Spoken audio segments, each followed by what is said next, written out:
Hello， 各位觀眾，歡迎收睇我哋星管家頻道，我係阿榮。今期咧再次翻嚟我哋鼎湖區嘅新規佈建嘅樓盤三湖印象嚇。咁啊，其實喺大廈過程中咧，有好多客戶咧，亦都對呢個盤咧又愛又恨嚇。愛係愛咩咧？就係話整個戶型同埋新規佈建嘅一個得房率實用率，包括佢嘅小區嘅一個環境都係好中意，包括整體嘅地段咧都係好滿意嘅。恨係咩咧？要明年先交樓嚇，而且咧就係話上唔到實地睇嚇。咁啊，當然啦，其實內陸呢邊咧一直以嚟按照以前嘅一個買樓嘅速度同埋佢嘅一個政策流程咧，都係一就係喺呢邊好似依家咁樣樓下起個實地樣板房，一就喺異地起個樣板房就賣樓上或者隔離個棟樓所以呢個冇辦法政策係咁樣嚇。只不過依家咧，我哋嘅時勢變咗經濟差咗啲啲咁就可以嚟到現場，甚至你等到佢現樓賣都未遲。但係唔緊要，我哋可以介紹俾到大家留意翻呢個樓盤嘅一個情況。你可以選擇咧等到佢可以去到實地，又係接近現樓時買都唔緊要嘅最緊要大家等得到就得噶啦。仲有你可以選擇買其他棟都唔緊要。咁今期咧嚟去同大家介紹呢一套單位咧，就係好多我哋香港甚至海外華僑去上車嘅一套單位，127方嘅一個4房3衛嘅戶型。咁呢個單位咧佢有個亮點，第一個咧佢係會比較開揚嘅。咁我哋依家咧喺呢個落地玻璃嘅露台呢一邊咧，望翻出去咧，佢係可以望到啲鼎湖山嘅景觀包括好開揚嘅景觀。咁前面嗰塊空地咧問個開發商咧，佢係規劃呢個濕地公園咁當然啦，呢個咧你可以上網查一查翻都 OK 嘅嚇。咁呢個單位依家目前嘅賣價咧，應該係所有戶型入面咧賣得最貴嘅。咁我好多客戶咧會聽到話，哇，賣得最貴嘅戶型，仲推薦俾大家做乜係嘛？咁開發商佢有專門嘅獨立專業嘅一個定價團隊，佢會根據翻呢個戶型嘅一個坐向市場包括戶型嘅一個整體嘅規劃佈局嚟咧，去定製翻佢相應匹配嘅一個價錢佢唔會話亂定價嘅，因為你如果係一棟樓呢個兩梯四戶，呢隻戶型特別貴而且係同其他3隻戶型都係一樣嘅優點同埋缺點嘅情況下咧，佢就唔會定呢個價如果都係定比佢高嘅情況下咧，呢隻戶型咧係超級難賣嘅。但係喺開咗盤之後咧，呢隻戶型嘅一個成交率咧係相對嚟講比其他戶型咧係高。點解要高咧？咁首先同大家講翻啦，大氣。第二個咧就係話佢個可改動性咧超級正呢個單位有咩亮點？等下會同大家講。先講價錢先。嗱，呢隻咧係127.4平方嘅4房3衛咁南向設計。咁當時我哋叫咗開發商呢邊計咧，計咗套6樓依家我哋所處嘅咧就係5樓，就係樓上嘅位置。點解計6樓咧？第一個性價比高，第二個咧就喺樓上，其實同5樓嘅景觀咧，樣板房景觀係一模一樣嘅咁目前咧佢嘅成交總價就帶埋裝修、帶埋全屋嘅空調嘅情況下咧，咁就係90,664蚊，為到7001蚊每平方咁如果你係想無坯上車咧，都好簡單平多1000蚊就得啦。亦即係話7001蚊嘅基礎上面減多1000蚊，就6001蚊無坯。相對於山水名城應該係最近嘅二手盤嚟講咧，係會貴翻千零蚊嘅，但係佢得房率會高翻好多，高過20%到咁我哋如果係按揭上車咧，1.5成嘅首期13.6萬月供嘅話，20年嚟計咧4002蚊，30年計咧3002蚊呢個咧相信大家都可以接受到，睇大家有冇必要中唔中意呢個樓盤，使唔使錢喺佢身上咁我哋再同大家去講翻呢隻戶型嘅一大亮點先。咁首先咧佢整個戶型嘅一個精裝交付標準咧已經做咗個全面升級。呢隻戶型咧係所有戶型入面咧唯一一隻可以用到指模門交標嘅而且係呢種超靚嘅鋼製木紋門帶一個帶人面識別、指紋密碼、啲卡解鎖嘅一個智能密碼鎖。關好門咗之後咧，入面咧就係我哋嘅木色裝飾條，超級靚玄關位呢一度咧有個採光飄窗，可以保證翻呢隻戶型嘅通風性。L 型嘅鞋櫃可以保證翻整個戶型嘅一個收納空間咧，係可以絕對滿足到嘅。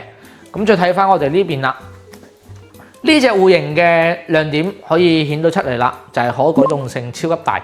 佢將原先呢個位置依家擺住中島加餐台嘅位置咧，係廚房嚟嘅，就改成翻咗我哋嘅餐廳嚇。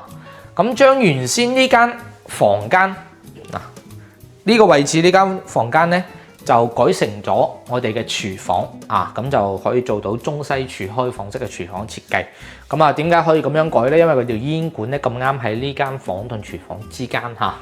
咁啊，改完咗之後咧，再俾大家展示一下依家整個客廳嘅一個視覺感。點解我哋多香港客戶啦，包括我哋嘅海外華僑中意呢個戶型呢？因為127方咧，真係可以住到87方啊，甚至88方嘅客廳感覺。因為整體嘅客廳咧，啱先度過一下，呢邊嘅震心咧去到7.6米，嗰邊嘅開間尺寸咧6.5米。咁整體嘅空間計埋餐廳嘅位置，即係改動完咗之後咧，就足足50個方。即係50方嘅客廳同埋餐廳咧，係只會喺大平層嘅一個系列上面咧，先會去應用得到嚇。但係呢隻127方咧就可以俾到你嘅感覺。咁當然啦，做到呢啲咁大嘅感覺出嚟咧，你要犧牲翻一間房啊，包括我哋嘅廚房嘅位置啦，仲有咧就係話我哋嘅陽台位置，做一個大落地玻璃咧就可以完成啦。咁啊，呢個亦都係我哋所有客戶咧需要嘅。呢隻戶型咧，隨便你改下。咁啊，我哋依家如果改完咗之後咧，仲剩翻3間房、3個衞生間。依家帶大家去參觀一下先。咁啊，首先呢度咧係我哋嘅公共衞生間。咁喺我哋其中一間房嘅位置咧，係偷咗一個洗胸套裝嘅位置出嚟。啊，有啲客戶會中意，有啲客戶咧會唔中意。咁如果你係話中意嗰啲客戶咧，就覺得方便嚇。嗱，洗手位置。上洗手間嘅馬桶區域同埋呢個淋浴區，沖完涼就可以攞啲衫去洗啦。咁啊，仲有值得一提咧，就係話點解佢嘅實用率得房率多咧？因為佢佈件咧飄窗個面積咧會比較多嘅，全震送嘅。咁依家阿榮所處呢個位置咧，亦都係飄窗嘅位置嚟嘅。剝咗佢之後咧，就可以應用翻嚟啦。咁啊，交樓標準咧，大家可以嚟到現場有個展示單位俾大家睇翻嘅。呢邊咧係我哋嘅第2間房，如果計埋廚房嘅位置嚇。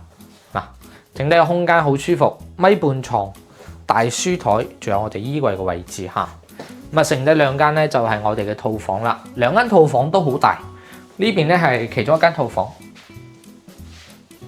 嗱，仲有呢個 L 型嘅飄窗嘅套房，空間咧好舒服嚇，仲可以做埋梳妝台、衣櫃嘅位置。嚟到翻我哋嘅大嘅主人套房，轉角位設計。所有衞生間嘅淋浴區咧都係全震數面積嚇，都係飄窗嚟嘅。再睇埋我哋呢一邊嘅主人房，整個空間咧超級大嚇，非常之舒服。最緊要咧呢隻戶型佢嘅一個飄窗，大家有冇發現啊？佢係純大玻璃嘅一個落地玻璃設計嚇。呢個造價成本咧，相對於俾你中間整條啲斷橋鋁嘅鋁條喺中間間開嘅玻璃成本咧，係要高好多嘅，因為佢有吊裝費，呢啲係入唔到 lift 嘅嚇。咁啊，呢個亦都係造就翻佢佢交樓標準啊，包括佢嘅一個成本咧，會高翻好多嚇。所以佢嘅一個單價各方面咧，係會比其他戶型咧會貴好多嘅。因為其他戶型咧，你個主人房冇咁大，你做唔到咁大塊玻璃嚇，成本都喺度嚇。咁啊，呢個咧亦都係目前整個戶型嘅一個介紹啊。總結一下，價錢雖然貴啲啲但係咧佢嘅裝修升級咗。咁當然你買毛坯又唔計裝修啦，但係佢嘅戶型格局咧係實用性咧達到咗96%嘅得房率。咁樣咧，相對於你買其他嘅二手樓附近嘅二手樓得個80%嘅得房率嘅情況下，多咗16%。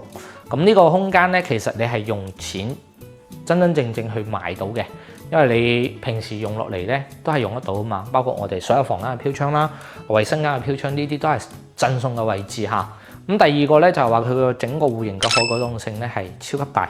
咁比如話你多啲親朋好友過嚟探訪你，同你過嚟呢邊玩聚餐咁大個廳50個個廳咧住起身咧係舒服好多嘅因為你如果係話去買其他戶型佢係可改動性冇咁好，而且冇咁舒服嘅情況下，咁佢嘅一個成本你就要去買到87、800方，咁佢嘅一個總價落嚟咧就會貴好多下。咁啊最後一個咧就係話佢嘅一個採光面，包括佢嘅一個戶型設計。嗱，基本上啲房間咧盡量靠南嚇。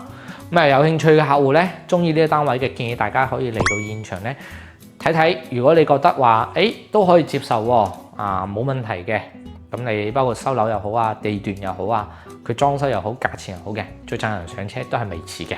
咁啊，再喺呢邊溫馨提醒一下，買呢啲一手樓咧，我哋匯款咧都可以喺香港直接匯過嚟嘅，非常之方便㗎。有需要諮詢匯款嘅流程咧，都可以揾到我哋星管家呢邊咧去諮詢翻。